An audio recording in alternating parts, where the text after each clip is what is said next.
en plataforma.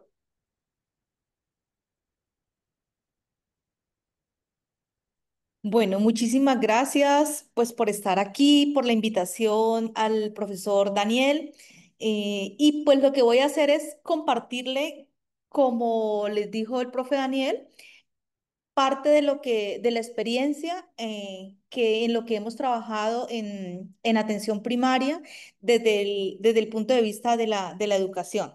Me han pedido que hable sobre educación en salud, eh, pero también quiero enriquecerme con lo que ustedes han hecho porque yo también puedo aprender de ustedes y la idea es que nos copiemos, que repliquemos las cosas que nos han dado buenos resultados. Entonces, la invitación es a que si en algún momento pues quieren hablar, lo hagan sin ningún problema.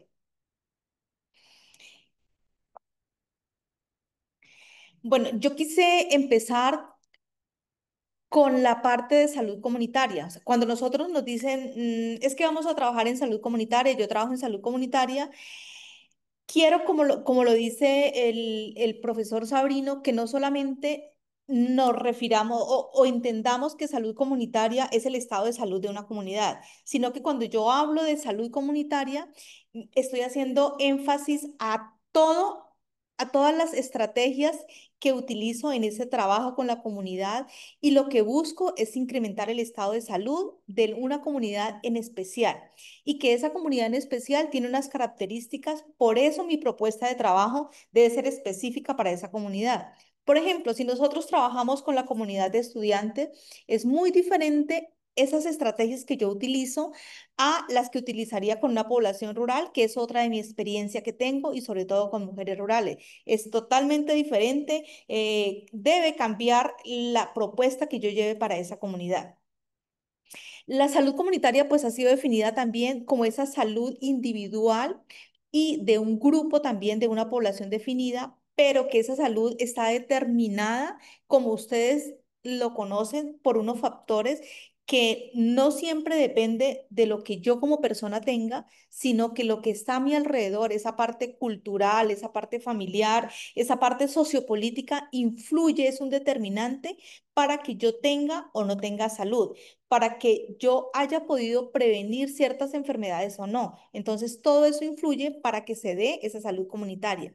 Y dentro de esa salud comunitaria, pues hay una implementación de unas estrategias que lo que buscamos es prevenir el proceso de salud de enfermedad y pues ya dado la enfermedad, lo que buscamos es que se dé una atención de esa comunidad frente a la problemática que están experimentando.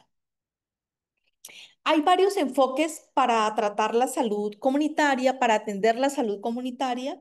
Dentro de esos enfoques está el de determinantes de la salud, que creo que todos lo conocemos, el enfoque de competencias y el enfoque conductual. De estos tres enfoques me voy a referir específicamente al enfoque de competencias. ¿Por qué el enfoque de competencias? Porque según Gilbert, este enfoque de competencias lo que busca son estrategias basadas en la transmisión de la información.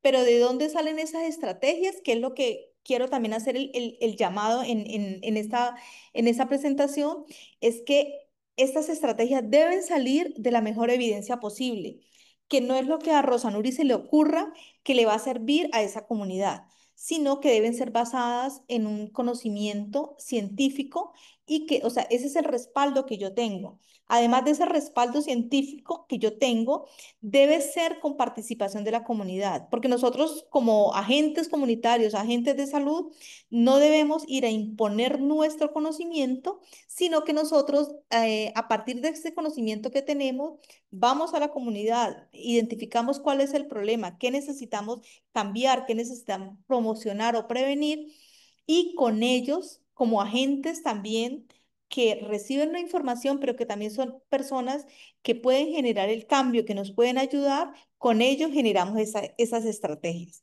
Entonces, vamos a hablar desde el enfoque de competencia.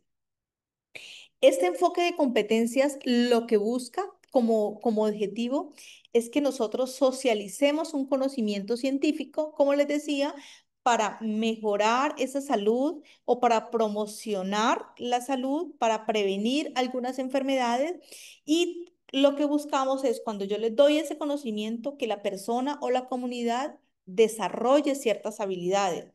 No es ir a desgastarme, a dar conferencias, a, a dar sesiones educativas con ningún fin. Yo lo que busco es que esa persona genere unas habilidades y eso debe ser medible. Entonces, no es ir por ir a una comunidad, sino que lo que buscamos es hacer la trazabilidad de eso que de ese impacto que se ha generado en esa comunidad. Dentro de este enfoque por competencia, hay una definición de roles y lo destaca como algo muy importante, donde hay una persona que son los facilitadores, que serían los técnicos, y otros que son los que reciben esas acciones, a quien yo dirijo esas acciones. Pero esas acciones que yo le estoy dando a esa población no es únicamente desde mi sentir como profesional de la salud, sino que también debo recoger todo lo que he visto en esa comunidad. Y pues si lo que yo busco es socializar ese conocimiento científico según este enfoque de competencias, pues aquí la educación para la salud es lo fundamental.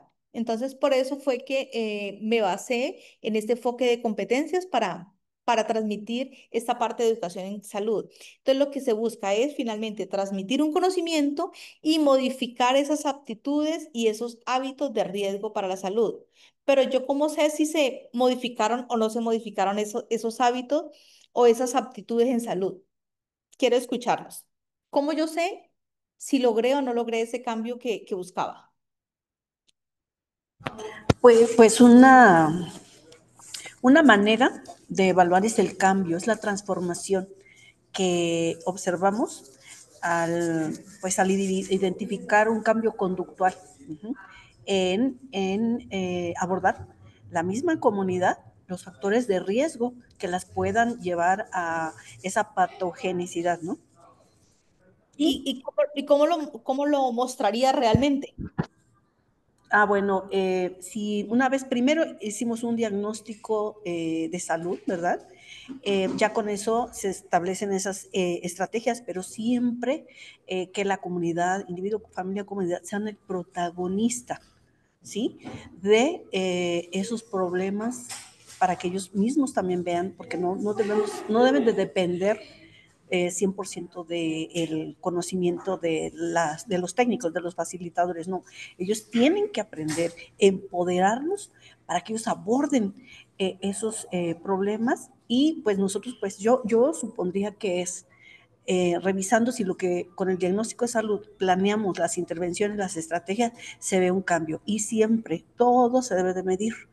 Y pues podríamos identificar, pues, establecer unas metas y por medio de indicadores evaluar si se logró o no a corto, mediano o largo plazo, ¿no? Yo supongo que podría yo abordarlo así. Muchísimas gracias. Sí, es importante que nosotros podamos medir y no solamente con instrumentos cuantitativos, sino que también podemos hacer uso de la investigación cualitativa para ver ese sentir antes y después en las personas. Eso es muy, muy importante que nosotros tengamos en cuenta cómo encontramos esa comunidad y cómo a través de ese proceso que nosotros hemos realizado mediante las intervenciones de salud, esa población ha cambiado. Más adelante les voy a mostrar cómo la literatura, las diferentes investigaciones destacan todo eso que nosotros como enfermeros hacemos, pero que muchas veces se queda como en el olvido, no lo conoce la sociedad porque nosotros no lo damos a conocer, porque no nos hemos enseñado a contarle al mundo qué es lo que estamos haciendo desde enfermería o desde las diferentes disciplinas para generar este cambio en la sociedad. Entonces, la invitación aquí es a que una vez nosotros empecemos el trabajo con una comunidad, pues podamos hacer ese informe, no solamente desde una investigación empírica, sino también como una experiencia. Las experiencias también son publicables en muchas revistas. Entonces, la invitación es a que mostremos eso que nosotros estamos haciendo como trabajadores de la salud. Bueno, entonces, dicho esto, yo creo que queda claro ¿por qué educar en salud comunitaria? Entonces, se ha demostrado, y lo van a ver más adelante, cómo Cuando yo educo a una comunidad, promuevo la autonomía. Lo que decía ahora es que no siempre necesite al técnico que esté allí, al profesional, para que le diga cómo se debe tomar el medicamento para la hipertensión, cómo se debe tomar el medicamento para los hipoglicemiantes, sino que ellos ya sean autónomos y sepan cómo hacerlo. Esto hace que la comunidad se empodere y vea la necesidad de mantener la salud. No es el decirle que lo tienen que hacer, sino el para qué lo deben hacer. Si le enseño al paciente que a través de la adherencia a un tratamiento, por ejemplo, en el caso de los pacientes con diabetes mellitus, van a prevenir complicaciones, van a prevenir una amputación de un dedo, luego de un pie, de una pierna y finalmente terminar hasta en una desarticulación, pues el paciente lo va a entender y él no se va a querer ver amputado. Entonces vamos a tener una adherencia a ese tratamiento. Le vamos a mostrar que el riñón se nos puede dañar y va a terminar pegado a una máquina de diálisis, que sus ojos se van a dañar por tanta insulina, por tanta azúcar circulando en sangre y que va a llegar a una ceguera. Entonces, si mostramos todas estas consecuencias que pueden llegar de la no adherencia, vamos a promover esa autonomía en los pacientes. Este educar también nos va a permitir que haya una equidad en la salud, que no solamente la información sea para unos pocos, sino que esta información que la hemos logrado obtener a través de la evidencia científica llegue incluso a las comunidades más alejadas, que por ejemplo aquí en Colombia tenemos mucha zona rural, mucha gente que le queda difícil acceder a los servicios de salud. Entonces, si los educamos como debe ser, pues seguramente vamos a lograr esta adherencia y vamos a prevenir unas complicaciones. Si bien no hemos podido hacer prevención primaria, podríamos hacer una prevención secundaria o terciaria. Entonces, eso es lo que buscamos.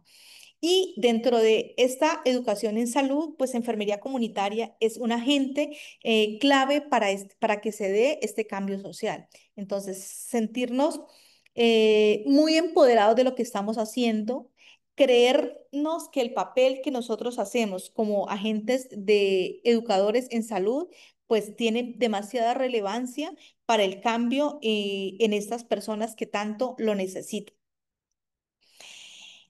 Aquí traigo, ahí aparecen algunas referencias de cómo la evidencia muestra que la educación sanitaria para el paciente es la herramienta clave para la promoción y para la prevención de estas enfermedades, que lo que se busca a través de esta educación sanitaria es mejorar y mantener el bienestar del paciente, que si yo mantengo la salud del paciente, pues eso es eficaz y es muy rentable porque mejora la comprensión que tienen los pacientes sobre cuál es su estado de salud, lo que les decía ahora, si yo no soy adherente, ¿qué me va a pasar?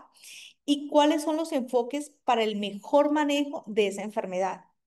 Enseñarles a los pacientes que los controles no es porque queramos verlos, no sé en el caso de México cada cuánto es, aquí en Colombia generalmente los pacientes crónicos tienen citas cada 3 meses, entonces que este enfoque, los diferentes enfoques que existen en los diferentes países, pues está soportado en la literatura y que lo que buscamos es que haya un mejor manejo de su enfermedad, que cuando el paciente comprende ¿cuál es el beneficio de esta educación o de estas adherencias? Mejor la capacidad para autogestionar la enfermedad y para cumplir con ese tratamiento y con la atención que él necesita para reducir esas complicaciones, porque la enfermedad la tiene hoy, como está hoy en día esa enfermedad, pues esa enfermedad va a cambiar y va a generarle complicaciones. Además, esto genera un costo no solamente a la persona, sino también a la familia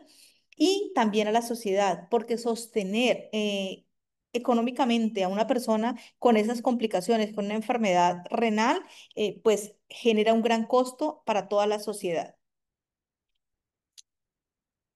Se ha encontrado también que esa educación, como les decía, no solamente disminuye el costo del tratamiento, sino que al adoptar esas conductas de salud, le va a reducir el costo no solamente al paciente, sino también a la familia. Dentro de esta revisión que realicé, encontré, y también ustedes lo saben, que la educación para la salud es algo importante de nuestra práctica como enfermeros que está ligado, está pegado a nuestro ser como enfermeros y es una responsabilidad que nosotros tenemos cada que nos encontramos con una persona, educarla. Y parecería que el educar a una persona pues es algo como tan sencillo, como que está innato en nuestro ser como enfermeros, pero la evidencia muestra otra cosa. La evidencia científica está mostrando, sobre todo en esas últimas, según June, los últimos que he colocado en la parte de abajo, esa última referencia, que existen unas deficiencias muy grandes en la competencia que tenemos los enfermeros para proporcionar dicha educación. ¿Qué creen ustedes de eso? ¿Cómo se sienten ustedes frente a esto que ha encontrado la literatura de estas deficiencias que tenemos? ¿Será cierto? ¿En el caso de México es lo mismo? ¿O ustedes están muy bien en esas competencias para educar a los pacientes?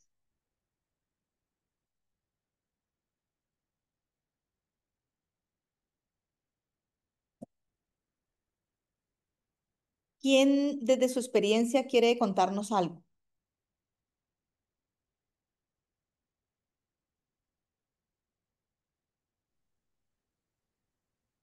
Buenos días. Buenos días.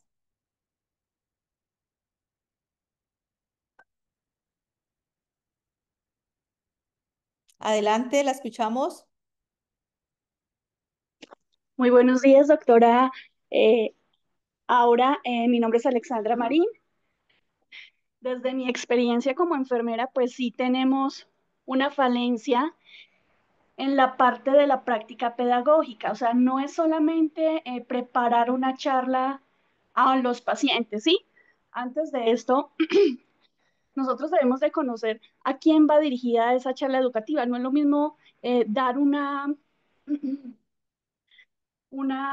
información, al paciente frente a frente. Es muy diferente enfrentarnos a comunidades donde no sabemos, digamos, su grado de escolaridad, ¿no? Entonces, desde la parte de la formación, nos faltan mucho esas competencias pedagógicas, que esto pues nosotros lo vamos adquiriendo cuando empezamos a ejercer.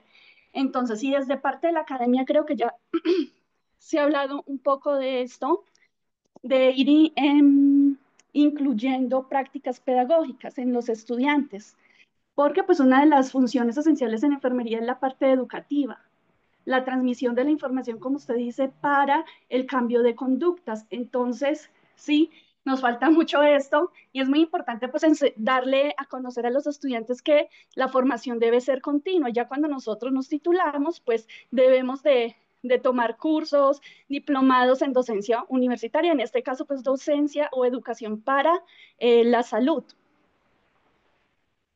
Muchísimas Entonces, gracias.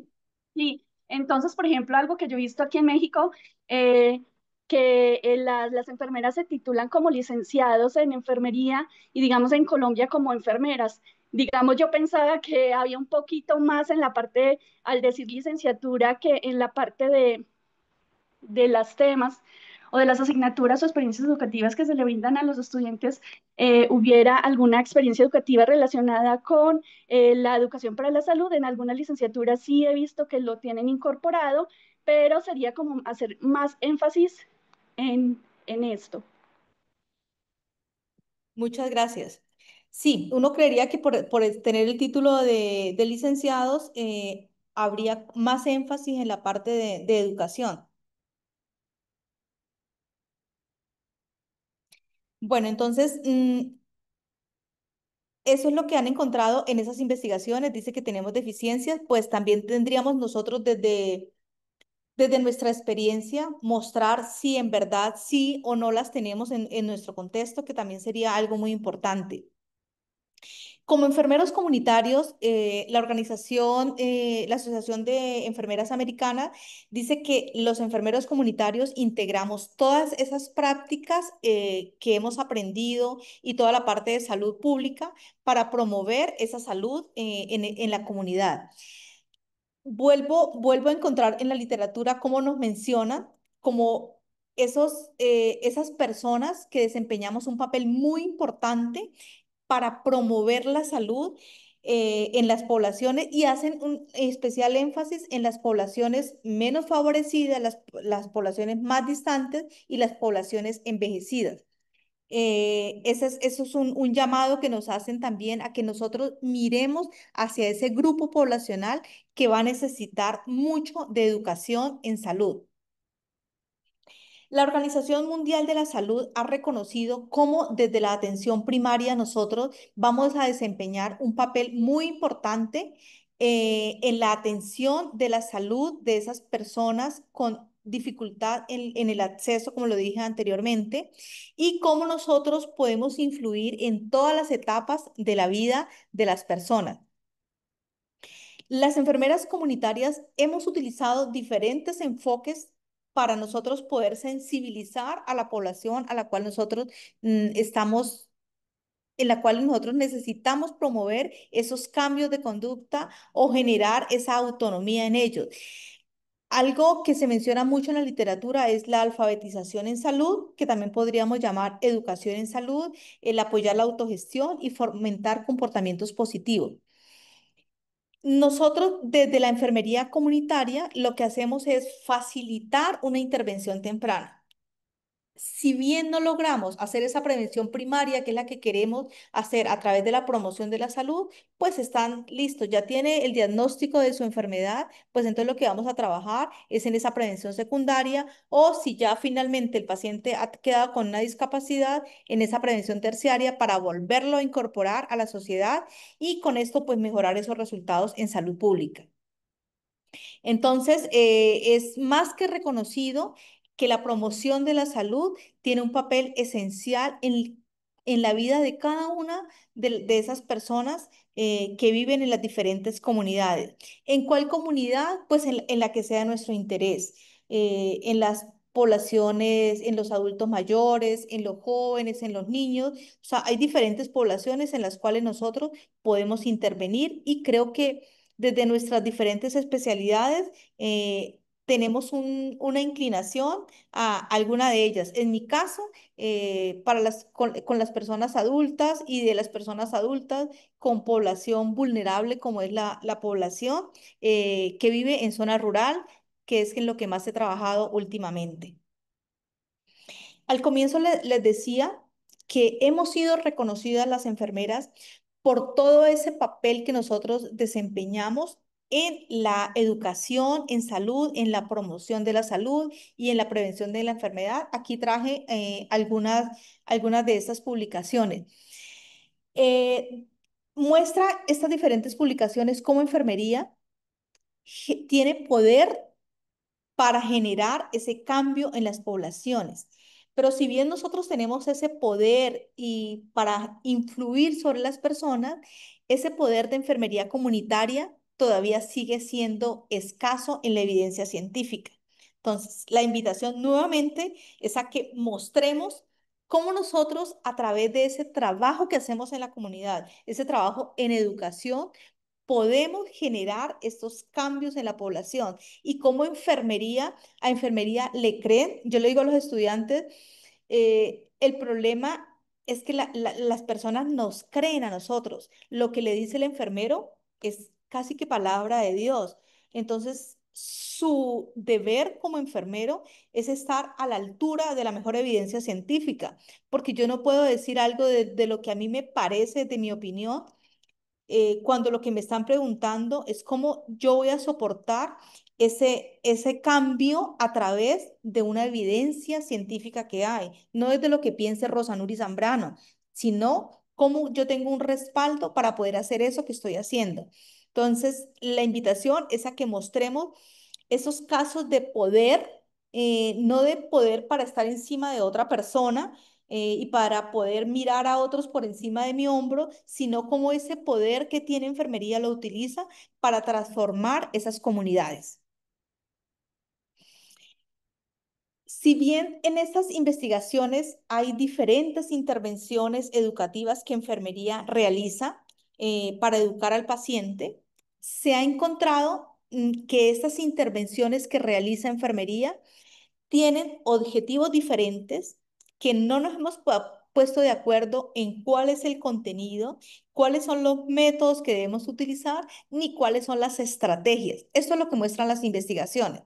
Entonces, por ejemplo, si lo que yo busco es que los pacientes se me adhieran al tratamiento mm, para el control de la diabetes tipo 2, una misma estrategia tiene diferentes objetivos, diferentes contenidos, diferentes métodos y como enfermeros no nos hemos puesto de acuerdo en qué debe cumplir. Entonces, si vamos a utilizar un video para esto, todo es diferente. En diferentes investigaciones, todo es diferente. La invitación es a que si nosotros logramos comprender cuáles son esas intervenciones más relevantes para que el paciente se adhiera al tratamiento, pues esas intervenciones van a tener unas características específicas para que esas intervenciones busquen informar mejor al paciente y con esto nosotros a un futuro podamos desarrollar unas estrategias que les sirvan a todos los pacientes. Claro, está enfocado desde cada contexto en el cual nosotros nos encontremos, pero nos va a permitir estandarizar. Por ejemplo, si fuera aquí en el caso de Colombia, en zona rural, pues no va a haber diferencia de una zona rural a otra. De pronto, los del contexto que están en la costa atlántica o la costa pacífica, habría que hacer algunos cambios, pero en toda la costa, por ejemplo, de la zona rural serían los mismos objetivos, los mismos contenidos, porque la persona va a hablar como el mismo idioma, culturalmente van a entenderme de la misma forma. Entonces, ese es un vacío que se ha encontrado en la evidencia científica, en la cual todo es diferente. No nos hemos puesto de acuerdo en qué debe contener cada una de estas estrategias. ¿Qué estrategias se han utilizado o utilizamos en enfermería? Una de ellas es la formación al paciente mediante seguimiento. Mm, los pacientes adscritos a los diferentes programas, lo que se busca es hacer seguimiento a través de capacitaciones, cumplimiento individual de esas intervenciones que es el cumplimiento individual a metas de actividad física, a meta de peso, si se debe bajar o de peso, el cumplimiento de las intervenciones terapéuticas sostenidas y esos protocolos de seguimiento que hay de acuerdo a cada institución y a cada país. Traje aquí algunas voces de enfermeras que han utilizado la formación al paciente mediante seguimiento. Y dice, los seguimientos también brindan al personal de enfermería la oportunidad de evaluar a los pacientes durante todo el tratamiento antihipertensivo. Durante estas evaluaciones, el personal de enfermería realiza una evaluación exhaustiva de los pacientes y sus comportamientos según criterios predefinidos. Muchos de estos seguimientos se hacen también de forma telefónica dependiendo pues de cada cultura en la cual nos encontremos. Otra forma de nosotros dar educación a los pacientes es a través de difusión del contenido mediante conferencias. Se utilizan conferencias presenciales, pero también en línea y estas capacitaciones en líneas aumentaron en gran número después de la pandemia COVID-19, donde nos enseñamos a estos métodos de enseñanza donde ya no era necesario estar presencial, sino que podíamos acceder o compartir este conocimiento a través de la virtualidad.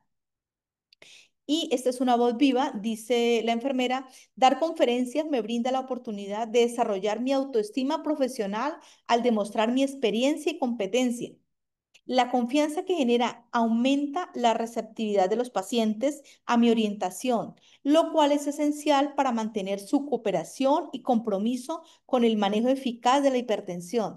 Aquí la enfermera destaca algo muy importante y es cómo la experiencia y la competencia que tiene la enfermera es muy importante para que el paciente crea en ella y coopere en ese seguimiento o en esa adherencia a ese cambio de comportamiento que debe realizar. Otra de las formas que se han utilizado para dar educación en salud es la promoción de políticas y estadísticas. en una de las investigaciones se encontró que a través de el WhatsApp que tenían en la institución, mandaban diferentes mensajes a las personas y la enfermera dice, la participación de los pacientes con las políticas de salud y disposición a adoptar los cambios de comportamiento recomendados depende de su conocimiento y comprensión del contenido de las políticas. ¿Qué era lo que hacían? A través de vía WhatsApp iban mandando, pues, en frases muy cortas, eh, todo lo que tenía que ver con, todo lo que tenía que ver con las políticas para cierta patología. Y eso hacía que el paciente conociera qué era lo que quería el Estado, la ciudad frente a su enfermedad y a medida que el paciente iba conociendo más de esas políticas, pues se iba adhiriendo más al tratamiento. Otra de la forma es a través de métodos de enseñanza como las conferencias, el debate, la demostración, la simulación y el juego de roles. Esto lo hacían mediante cursos presenciales o en línea. Para esto de la simulación y el juego de roles, pues sí implica más que todo la presencialidad para que el paciente pueda expresarse libremente y pueda hacer las simulaciones frente a determinadas situaciones. Hay bastante evidencia científica de estas promoción de políticas y estadísticas y estos diferentes métodos de debate, de demostración, de simulación y juego de roles. ¿Qué hemos utilizado nosotros desde acá, desde Colombia? A través de las prácticas que realizamos con estudiantes, nosotros hacemos un diagnóstico de esa población y a partir de allí, con ellos mismos, es importante, yo les decía, involucrar a la comunidad. Con ellos los hemos hecho partícipes de esta elaboración de material educativo y en el caso de las enfermedades crónicas, hemos trabajado con cartillas sobre hipertensión arterial, sobre la importancia de la adherencia al tratamiento farmacológico y sobre la diabetes mellitus. También hemos trabajado en favorecer la lactancia materna con el grupo. Esta es una cartilla que fue producto de trabajo con madres adolescentes y se generó esta cartilla educativa. Pero también hemos trabajado, como les decía, con poblaciones rurales, con poblaciones desfavorecidas y de ellas hemos trabajado específicamente con mujeres. Con esas mujeres trabajamos en algo que fue muy exitoso para nosotros y fue el Photo Voice. Previo a una capacitación que tuvimos con ellas sobre qué era la salud cardiovascular, cuáles eran los riesgos que hacían que esta salud pues entrara en deficiencia, les, les pedimos, creamos un grupo de WhatsApp y les pedimos que durante una semana nos enviaran vía WhatsApp fotos sobre las comidas. Le dijimos que que no se iban a compartir en la autoría de esta, pues quién era la que había enviado la foto de estas comidas, y pero que nos las enviaran durante todo un día, toda una semana. Entonces ellas desayunaban, nos mandaban la foto. Si comían refrigerio a media mañana, nos mandaban la foto, el almuerzo, lo mismo en la tarde y en la noche en su última comida. Después de esto hicimos un análisis de estas comidas que nos enviaban. Posteriormente nos volvimos a reunir con ellas y de este análisis resultó una cartilla educativa, que es última que está en la parte inferior derecha de la presentación, que se realizó con mujeres rurales. También con ellas generamos videos educativos en el cual no solamente participábamos nosotros con el conocimiento que teníamos, sino que ellas ya sensibilizadas participaron diciendo como cuál era la importancia de ellas como mujeres cuidarse y ellas además, porque estas mujeres son productoras de mercados agroecológicos, de cómo ellas tenían disponibilidad de estos productos que muchas veces lo que hacían era venderlos para comprar productos industrializados. Entonces, esto nos permitió hacer partícipes a estas mujeres de este video educativo que se generó producto de un proyecto de investigación con una fundación y también con financiación interna de la Universidad de Santiago de Cali. Entonces se han generado diferentes productos. En este momento estamos trabajando en un proyecto sobre síndrome metabólico, en el cual estamos trabajando en cooperación con la Universidad de Córdoba de España. El proyecto es sobre síndrome metabólico, sobre estrategias educativas en población rural y pues como lo dijimos en un comienzo, para hacer educación debemos partir de un diagnóstico. Entonces, para ese diagnóstico, ¿qué estamos haciendo? Estamos en la fase de recolección de la información. Llevamos desde mayo recogiendo datos, mayo, junio. Llevamos alrededor de 340 personas que con las que hemos trabajado. Se ha hecho unas actividades de mirar cuáles son los hábitos alimentarios y de actividad física a través de unos instrumentos que están validados para el contexto colombiano. Hemos tomado medidas de talla, de peso, de circunferencia de cuello, de cintura, cadera, brazo y pantorrilla. A través del bioimpedanciómetro, pues hemos determinado la cantidad de grasa que tiene la persona y eso se lo vamos diciendo en la medida en que lo vamos haciendo. Le decimos su grasa visceral es de tanto, lo recomendado sería que tuviera tanto, el porcentaje de músculo que tiene es esto y el porcentaje de grasa total en su cuerpo es esto. Su índice de masa corporal le muestra que está en un sobrepeso o en una obesidad. O sea, vamos tomando los datos, pero de una vez vamos educando a la persona. Aunque este no es el objetivo inicial de la educación, porque después de lo que terminemos de recoger todos los datos, nosotros vamos a hacer el análisis y vamos a plantear la intervención educativa. Esta intervención la vamos a hacer con los miembros de la comunidad, no solamente nosotros, como les decía. Además de estos datos cuantitativos que estamos recolectando, es en población rural, les decía, en un municipio cerca aquí a Cali, que es donde yo me encuentro.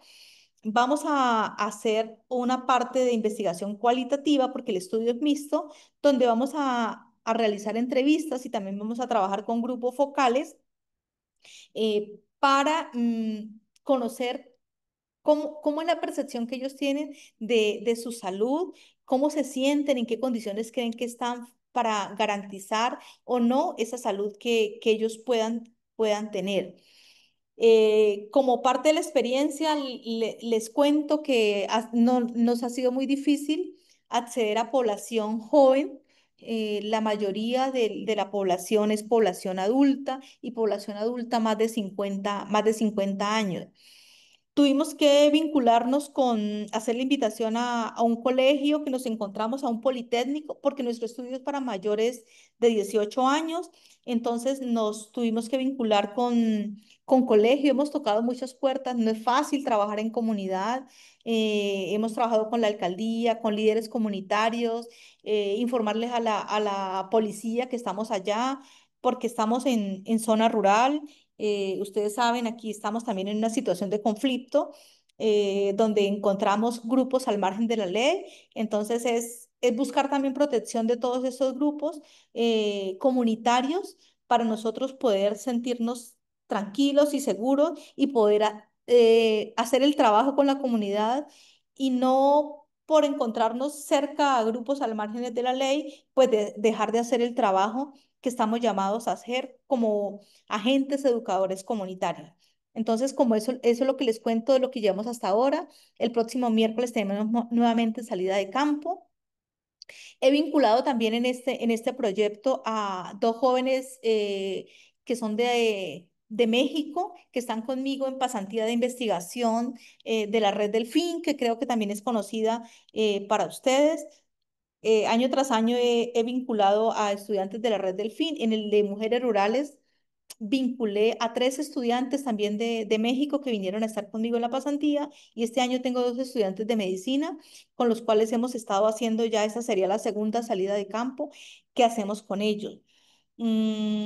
Recibo todas las ideas que me quieran dar, las opiniones pues, sobre este trabajo comunitario que estamos haciendo. Bienvenidos. La recibo con el mayor aprecio porque si ustedes han tenido esa experiencia, también creo que son aspectos que uno no puede dejar pasar por alto. Entonces, esto como en general para contarle lo que hemos hecho desde Colombia. Quería mostrarles también eh, ¿qué encontramos aquí en Colombia frente a salud familiar y comunitaria? Hay diferentes universidades que ofrecen a nivel de maestría y de especialización. La especialización dura un año aquí en Colombia. Existe el programa de salud familiar y comunitaria, que es el mismo en una, dos, tres, cuatro universidades más o menos. Esta universidad la primera queda en Bogotá, que es nuestra capital. Esta segunda queda en la zona Caribe de Colombia. La Universidad del Norte también queda en el Caribe y la Universidad Nacional de Colombia, que queda en Bogotá. Entonces tenemos dos universidades que ofrecen a nivel de Bogotá y dos en la costa Caribe. En el suroccidente, en el centro de Colombia, ninguna ofrece estas especialidades. A nivel de maestría, tenemos varias en salud familiar y comunitaria, que es en la Universidad Magdalena, sigue siendo Costa Caribe. Las demás son en salud pública, que no necesariamente son de enfermería, sino que son multidisciplinarias. Esta maestría, es una internacional, y la salud colectiva en la Universidad Antonio Nariño, que sí es nuestra de aquí de Colombia. Pero yo quería también contarles que si bien ven todas estas cantidades de maestrías en salud pública, no todas las personas que acceden a maestrías en salud pública tienen como el objetivo de ir a trabajar en atención primaria. Muchos ven la oportunidad de estas maestrías en salud pública para hacer un trabajo desde oficina y dejar de hacer trabajo asistencial en enfermería.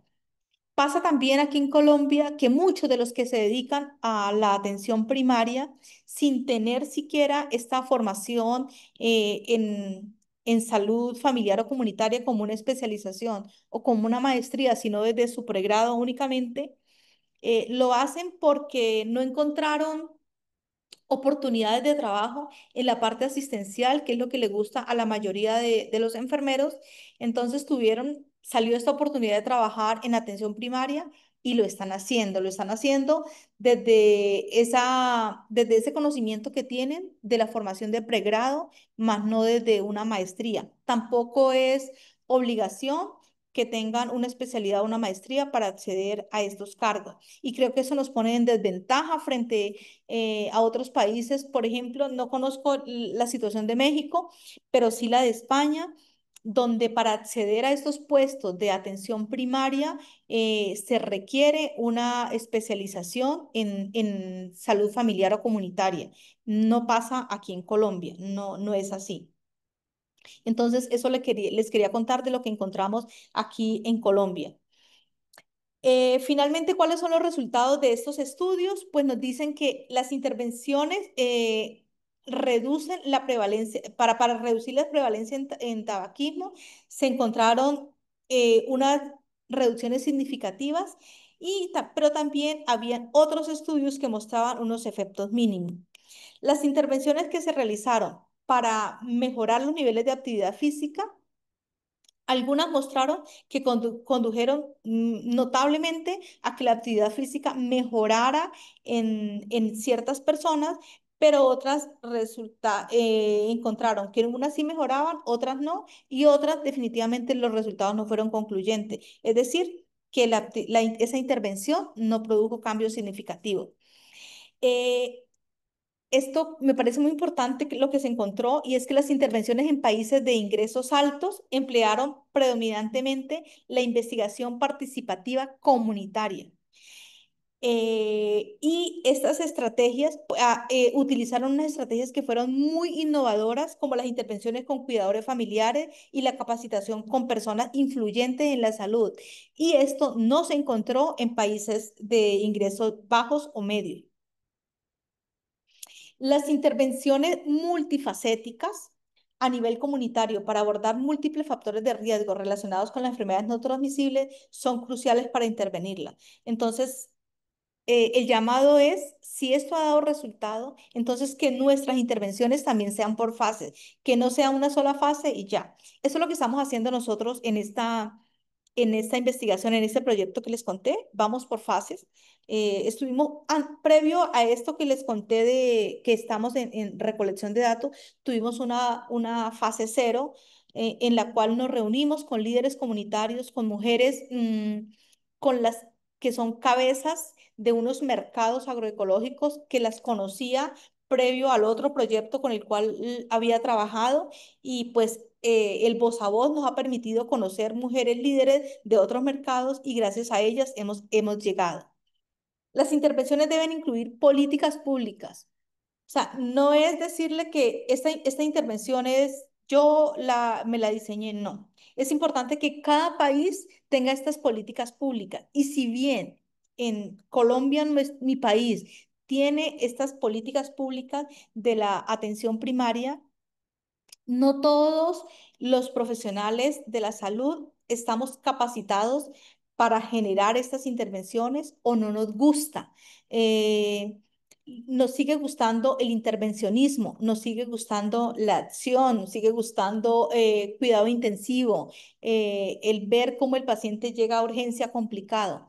No estamos preparados para prevenir esta enfermedad, para llegar a la comunidad y hacer trabajo allá en campo y decir, mire, esta población, recibí este grupo de adolescentes, no se me han embarazado, hemos hecho estas intervenciones y ya llegaron a los 20, 25 años y todavía siguen sin estar embarazadas. O sea, no, nos gusta que nos llegue el parto complicado porque para eso nos han formado, no para prevenir, sino para hacer intervencionismo. Entonces, las intervenciones deben incluir esta política pública, porque si no la tenemos, pues es imposible que la generemos. El empoderamiento comunitario mediante programas de promoción de la salud, la detección temprana de personas de alto riesgo y la prevención secundaria para quienes ya padecen estas enfermedades cardiovasculares. Finalmente, el empoderamiento comunitario y las alianzas que nosotros hagamos con las partes interesadas son vitales para el éxito de los programas. Si nosotros no logramos hacer estas alianzas, yo no puedo llegar a la comunidad a decir, hola, yo soy Rosa Nuri, soy profesora de una universidad y vengo a que trabajemos. No. O sea, yo debo hacer un acercamiento previo, debo mostrarle cuáles son los beneficios que ellos van a tener si trabajamos juntos y cuál es el gana-gana porque no es irme a meter a una cultura, a una sociedad que ya tiene una forma de vida. Yo debo hacer un acercamiento, debo hacer una alianza para que me puedan aceptar. No sé si tengan alguna pregunta. Esto era todo lo que les tenía para el día de hoy. Y aquí está mi correo electrónico por si necesitan, me quieren contactar. rosa.zambrano00@usc.edu.co en una fachada de la Universidad de Santiago de Cali, en la cual trabajo. Soy profesora aquí de la Facultad de Salud.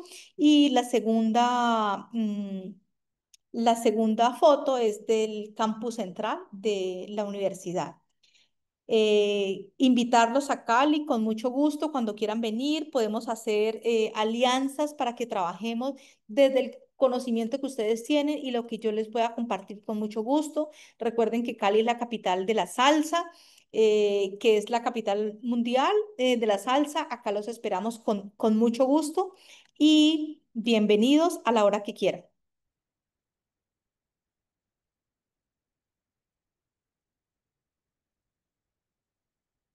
Profe Daniel, no sé si tenga alguna pregunta.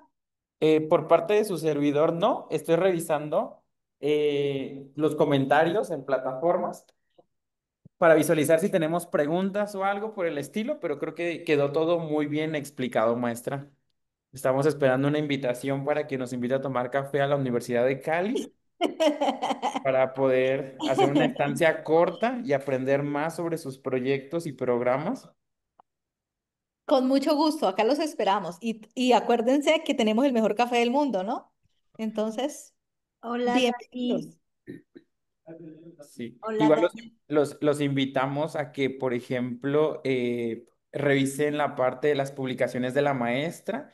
Ha tenido diferentes actividades en la parte de divulgación científica, en las cuales diferentes proyectos que han hecho han ayudado a la promoción de la salud, de ciertas actividades, entre otras funciones que realiza con su grupo allá en Colombia.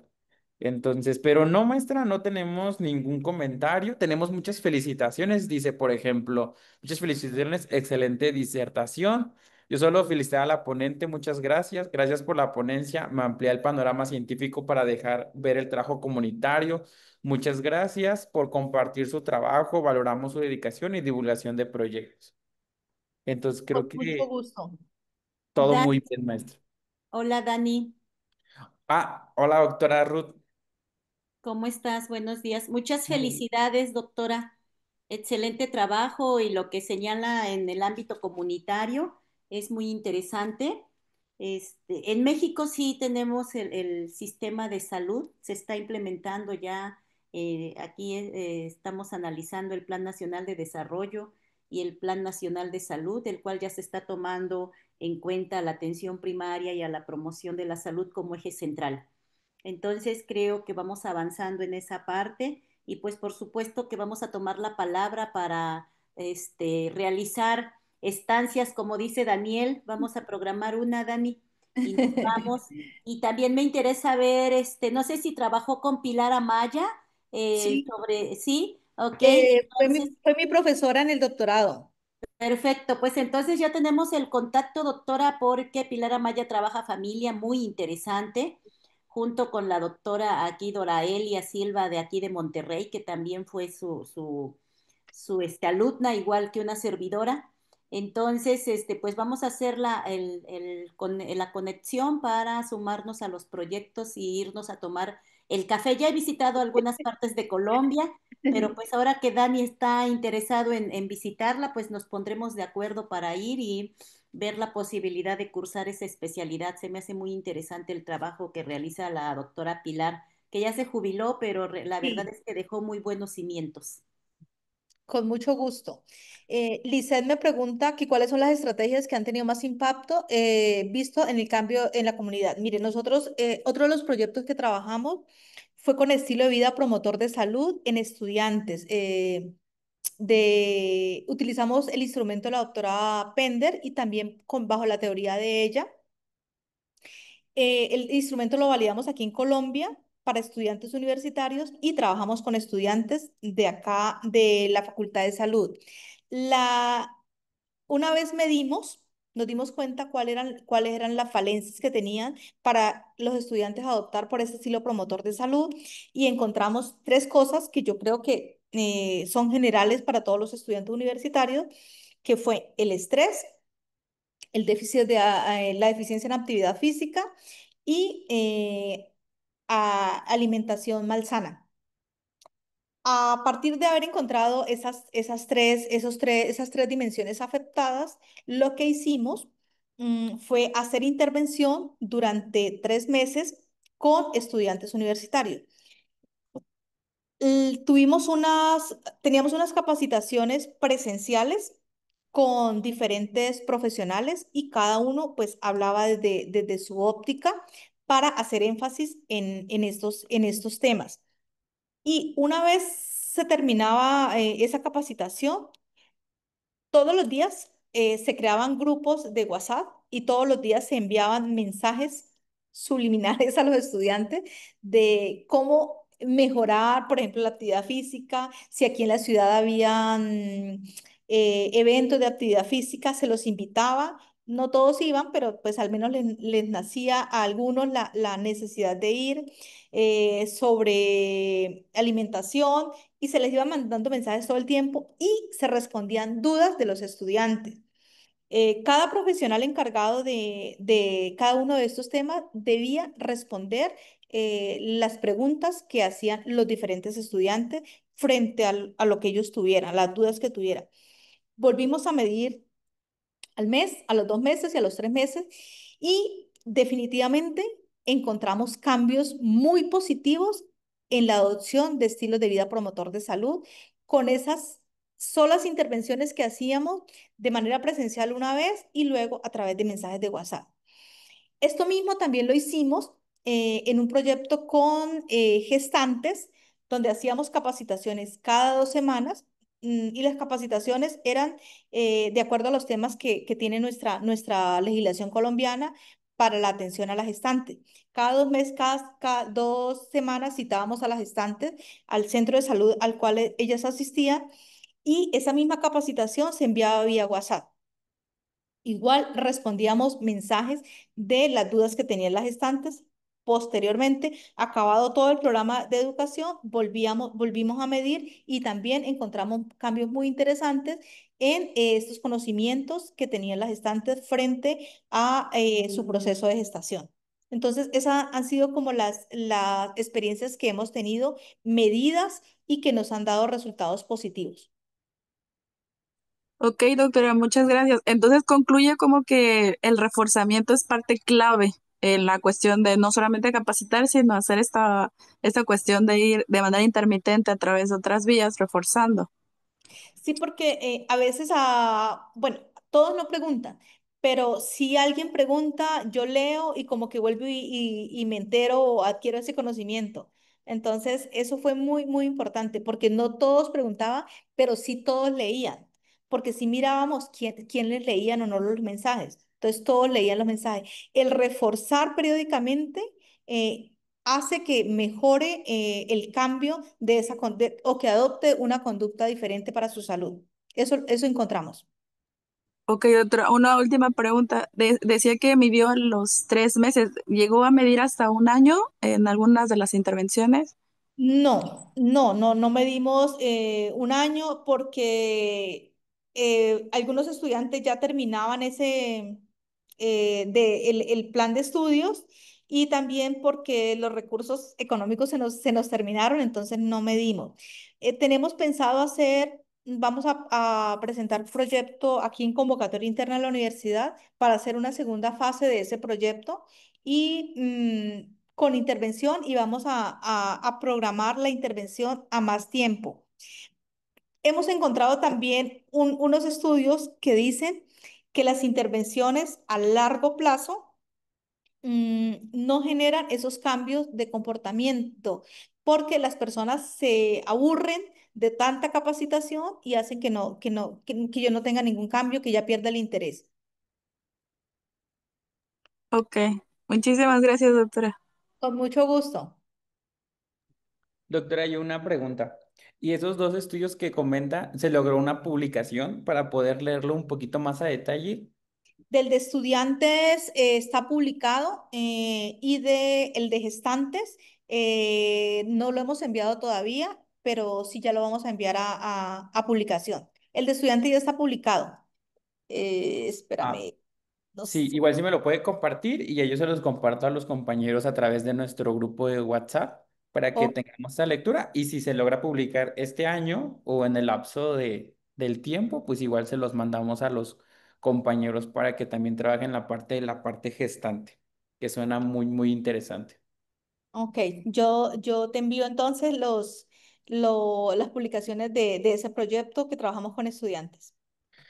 Doctora, una pregunta. ¿Esa parte de las gestantes, sí cree que sea conveniente trabajar los 9 meses con ellas completo?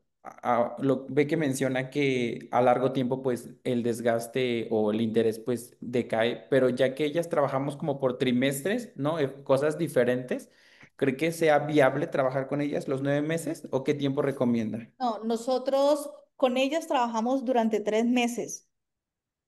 Durante 3 meses trabajamos y las citábamos cada 15 días.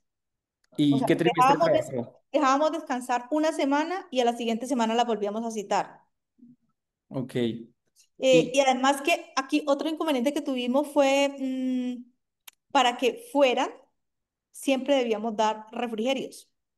Y el dar refrigerios implicaba que no fueran solamente ellas, sino que fueran con el esposo, aunque no lo crean, porque tuvimos población, pues eran de muy bajos recursos. Aquí en Colombia estamos por clasificados socioeconómicamente por estratos, 1 hasta el 6, el más alto es el 6, los que tienen más poder adquisitivo, y en nuestro estudio la población era estrato 1 y 2.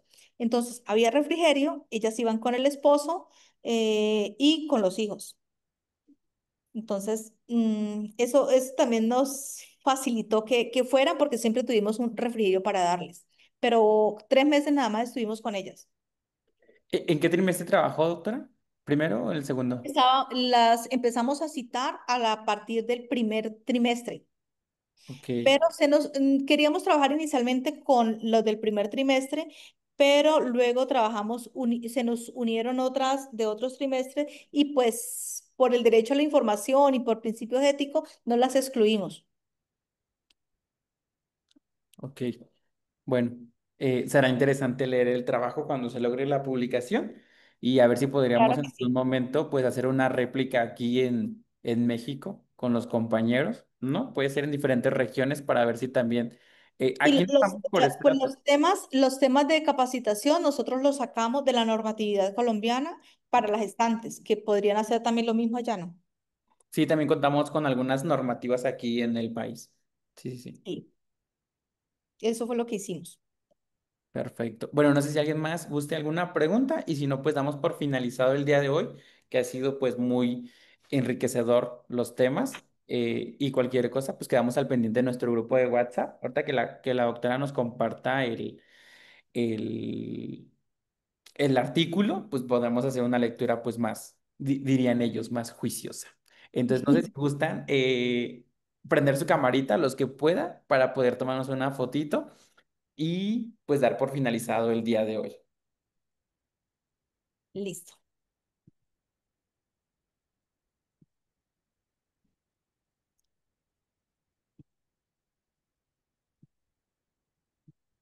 Entonces vamos a esperar a ver si tenemos algunas otras camaritas.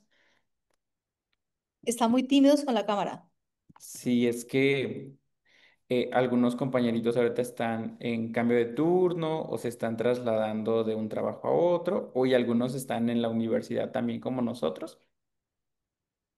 Entonces, pues, a No es ver, fácil. algunos pueden y algunos no. Entonces vamos a sonreír y vamos a tomar la camarita. Listo, doctora. Entonces se las voy a compartir a usted y a través de nuestro grupo que ya tenemos del recuerdo. Bueno, Eh, muchísimas gracias. muchas gracias a usted Ah, por su tiempo y su dedicación. Bueno, hasta Bueno, luego. hasta muchas luego, le mando un gracias. abrazo. Saludos, Colombia. Por acá les Saludos. esperamos.